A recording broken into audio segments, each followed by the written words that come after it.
Bonjour à toutes, bonjour à tous. Emmanuel Macron en Bourgogne-Franche-Comté. Demain, le président de la République va passer la journée de mardi en Haute-Saône, à Vesoul. L'occasion pour le chef de l'État de rencontrer et de soutenir les professionnels du monde agricole à quelques jours du lancement du Salon de l'agriculture. Un déplacement sur le thème de l'éducation également. Le chef de l'État devrait déjeuner avec des lycéens et évoquer le projet d'interdiction des réseaux sociaux aux mineurs de moins de 15 ans. 36 pompiers mobilisés la nuit dernière à Champnautre en cause cet incendie qui a ravagé un pavillon. Le sinistre, très virulent, s'est rapidement propagé à une maison mitoyenne. Les soldats du feu sont restés en intervention une bonne partie de la nuit pour noyer le brasier. Personne n'a été blessé.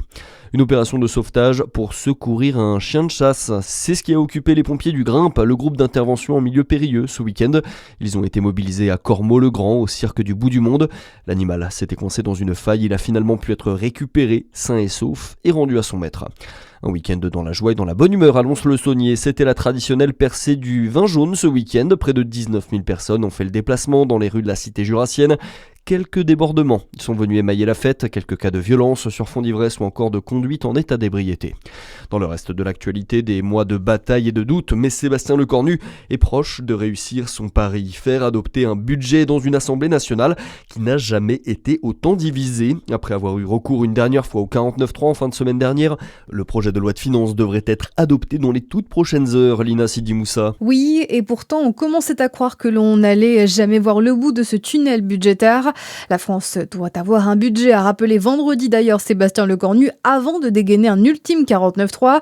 Sans surprise, la France Insoumise et le Rassemblement National ont immédiatement déposé des motions de censure après cette annonce. Mais encore une fois, elles ont très peu de chances de passer.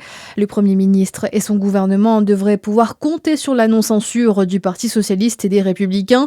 Et donc, en cas de rejet de ces motions, le budget de l'État 2026 serait définitivement adopté. La fin d'un très long épisode avant de se pencher sur celui de l'année prochaine, dans quelques mois déjà. Discussion des deux motions de censure à partir de 17h dans l'hémicycle du Palais Bourbon. Un léger remaniement est également attendu dans les prochaines semaines avant les élections municipales. Se dirige-t-on vers un apaisement entre les États-Unis et l'Iran? Après plusieurs semaines d'escalade à Téhéran, affirme désormais qu'un cadre pour des négociations avec Washington sera finalisé dans les prochains jours. Et puis c'est cette semaine que commencent les Jeux Olympiques d'hiver de Milan-Cortina. La grande messe des sports hivernaux, mais surtout l'occasion pour Quentin Fillon-Maillet de marquer l'histoire. Le biathlète jurassien se prépare pour ce rendez-vous depuis 4 ans et ces derniers JO où il avait été historique en raflant pas moins de 5 médailles. Et si la chance sourit au jurassien de 33 ans, il pourrait bien faire tomber le record de Martin Fourcade. Il avait décroché 7 médailles olympiques au cours de sa carrière. Voilà, c'est tout pour l'essentiel de l'actualité. Merci d'être avec nous. À suivre votre météo sur Fréquence Plus.